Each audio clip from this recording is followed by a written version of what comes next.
So today is October the 14th, 2021. I'm Jean Miller with the Bell Tower Memorial, and this is John Eskau, a veteran from World War II, and he's going to tell us some of his stories from his time in the military. So John, tell us what branch of service you were in and when you served. Well, I joined the Navy in 1944 and went through Great Lakes training, and then they sent us to the West Coast and put us in an amphibious training school so that we could operate the landing boats going into the islands. And of course, we trained the small landing boat, which would carry 36 troops in it, and that was a LCBP. And we were training down in San Diego off the Coronado Strand is where we also trained with the Marines down there from Pendleton. Mm-hmm. So we would go out and meet with the ship and then load the Marines in and take them into the beach with these landing boats. And no matter what the weather was, every day we had to go out there. And I says, why are we training in such terrible weather? He says, we don't know what will happen when we make an invasion, so we have to know what the conditions will be, and if these boats turn over or have accidents, we have to evaluate that. And I said, well, that's a comfortable thought. So we went out every day, and no matter what the weather was, we had to make the landing to find out how it would work. And it was interesting in a way.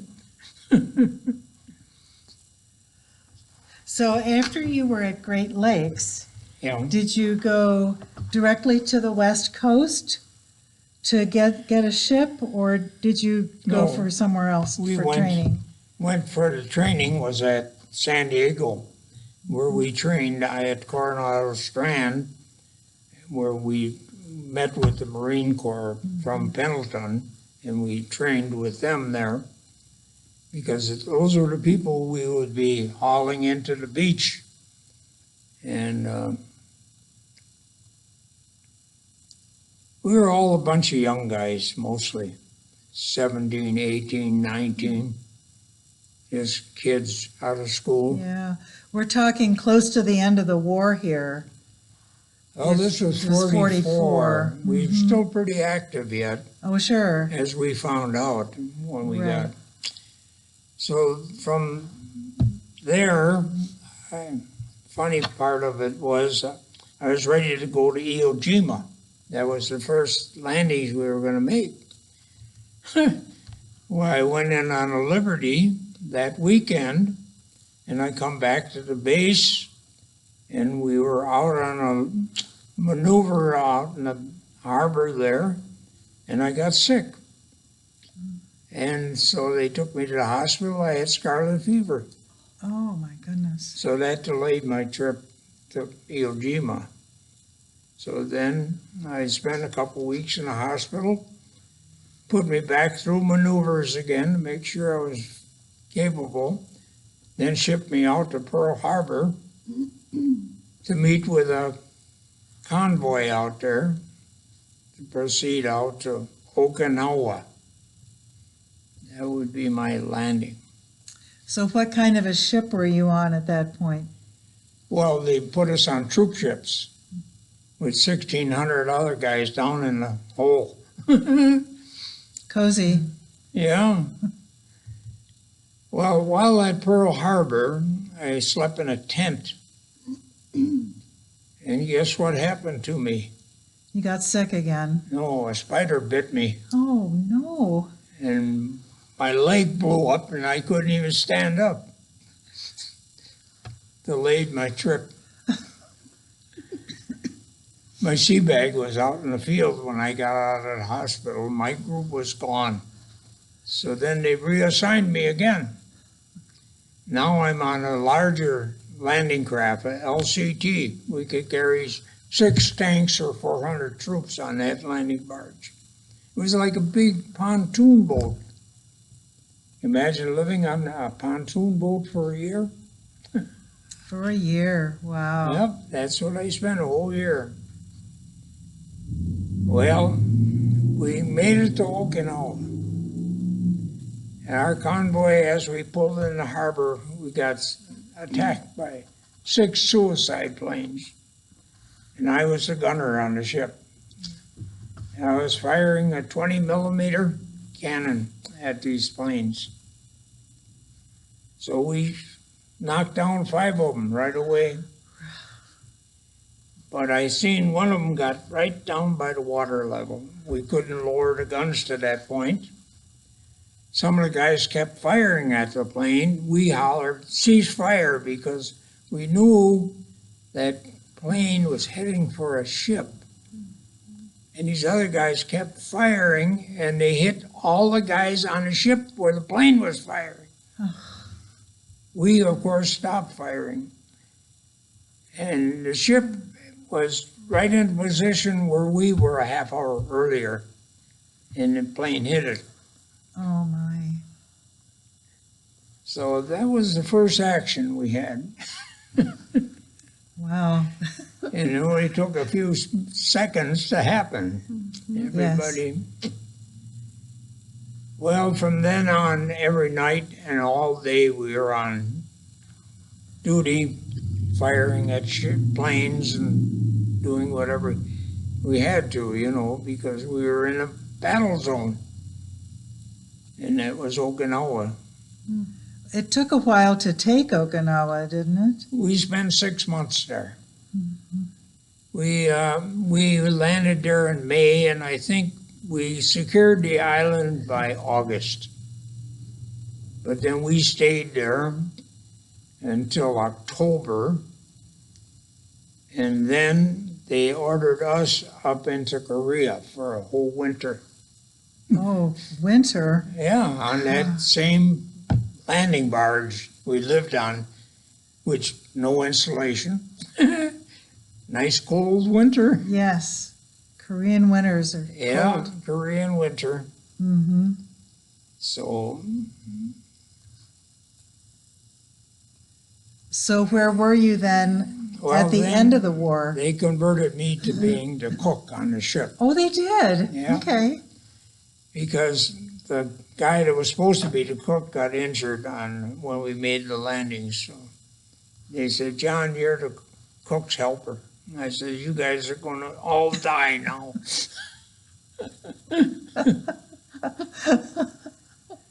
Well, eventually I learned how to run everything. Feeding 12 people, that was the crew. So I was the butcher, the baker, the candlestick maker. I did everything, plus ordering supplies. So then comes spring of 46. They're going to reassign me again because we turned our ship over to the Army, our landing barge. So they assigned me to an LST, which is a ship about 370 foot long. It's the very ship that carried us over there on topside, our LCT. Mm-hmm. Wow. And now I am the cook on the 130 men feeding. Big change. Oh, yeah. So that's what then they sent me to China. Really? Yep. I was involved with the China Civil War. Oh, my goodness. Hauling troops for Chiang Kai-shek to fight Moti Sun. Yes. Oh, my goodness. Yeah. So we weren't supposed to be there. It was another stupid government move.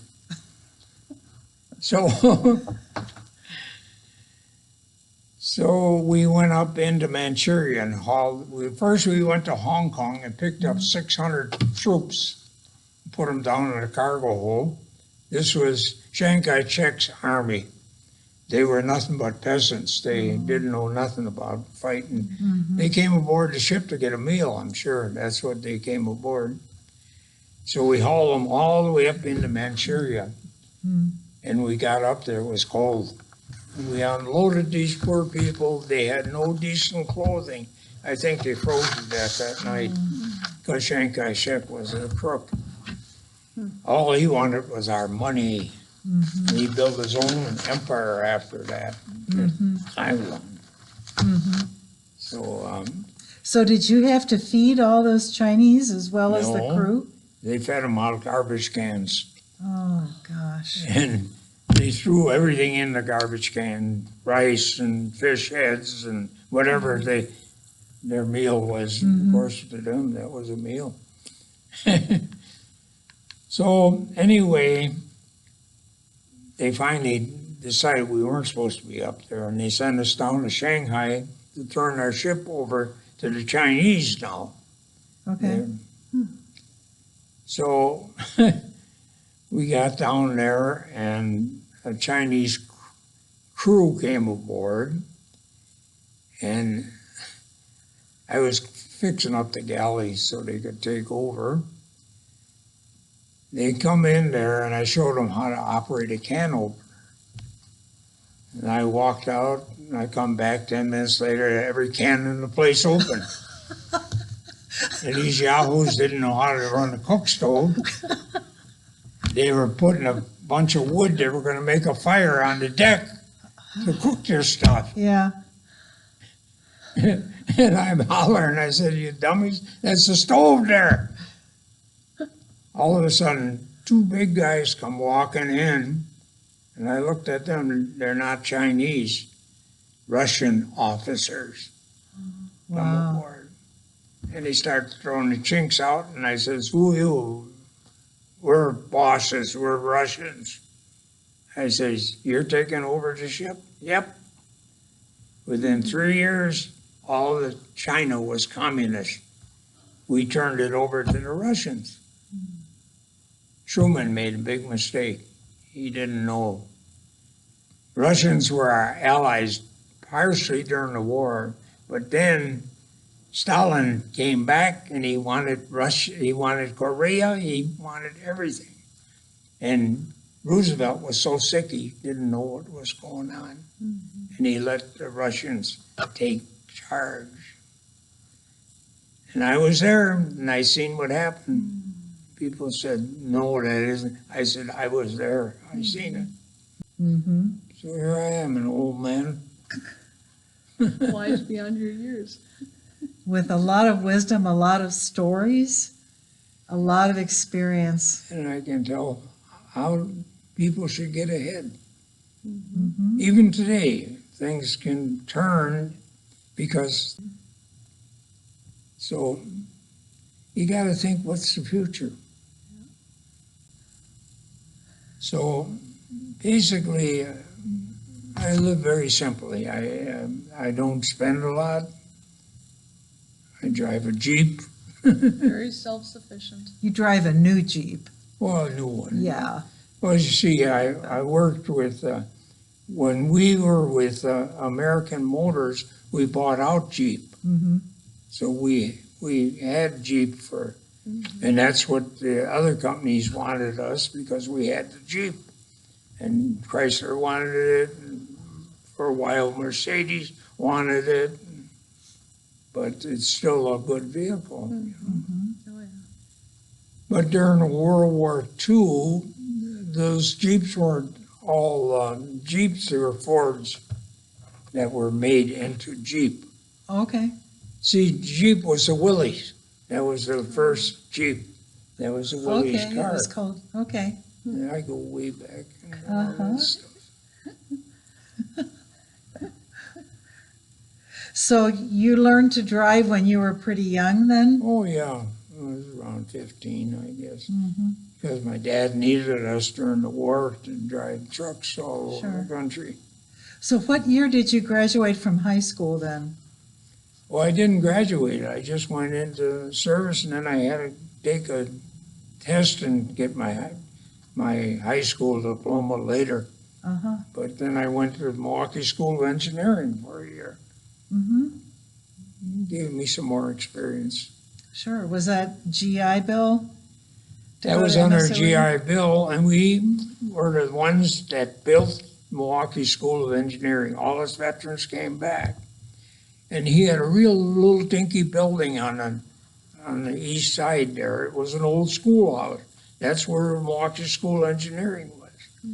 And we went there and we gave him enough money. Now he owns half of downtown Milwaukee. It was us veterans that built this country, You bet it was. believe me. Yes. Because Absolutely. we knew what they needed. And you had the experience to make it happen. Well, we went through a lot of things and we learned a lot. Mhm. So, Determination to make it happen. Mm-hmm. Yep, those men and women, they saved our country, first of all, and saved Western Europe, yeah, and saved the Pacific, right. and then rebuilt what needed to be rebuilt and thrive. The trouble with me is I keep thinking I can do it. That's good. That's good. Well, you can do plenty. So what do you do now that you're retired? I'm not sure I'm retired yet. Oh, Building houses. If somebody comes and asks me, I can help you. fantastic. Well, this has certainly been a pleasure to talk with you again and hear more of your wonderful stories. And just thank you again for your service, and thank you for sharing your extraordinary life with us and with the students who will be able to see this video. Yeah. The only problem I have now is as I get older, I'm losing so many of my friends, Mm-hmm. including my own brothers. There's only one left out of 5. Mm-hmm. But he just turned 90. I went to his birthday. Is he around here? He lives in Montello now. He used to be, he used to run all the maintenance for the city of Wauwatosa. He was a good mechanic. He knew how to run everything too. Mm-hmm. See, as young boys, we always worked on different things. Mm-hmm. My one brother was a top artist. He ran the whole art department for one company in Milwaukee. And I got his artwork at my home. He was a real good watercolor. He could, and I says, how about oils? He says, it takes too long to do oils. He said, I can do a watercolor faster. Mm-hmm. And so I must have about 15 of his paintings, and I keep them for the family. Sure. And my one younger brother, Bill, or Tom, he was with the Air Force. He retired from the Air Force. So he's gone. Joe, the artist, is gone. And so that's Joe and Tom. And Walter died in 2005. He was 77. He was a salesman. Well, you each had your own skill set. Oh, yeah, well, we all had to learn to work and do different things. Of course, with me, I was always running paper routes. So as I built the routes, I'd give one of my brothers one and one the other, keep them all busy. So in fact, I still got an article that I sold more war bond stamps during the war, and they had a picture of me in the journal. As there was 3 of us did the biggest amount in Milwaukee when I was 14 years old. So I was sort of a salesman right from when I was a kid. Yeah. Well, thank you again for meeting with us and talking with us and sharing these small, wonderful parts of your life, giving some advice and helping us all out to understand those times in your life and what the world was like then. I'm sure it's going to be more adventure to come because a lot of things are going to change. They always Just do. Figure back in the last 20, 30 years how things have changed already. Yeah. You've seen a lot of change. You know, I can go back to the horse and buggy days, you know. I remember Sure. when our bakery wagons came by horse and the ice trucks came by horse. Yeah. And Okay, I'm going to shut it Yeah. off. Thank you, John. yeah, This so was you have wonderful. another veteran to deal with today. Oh,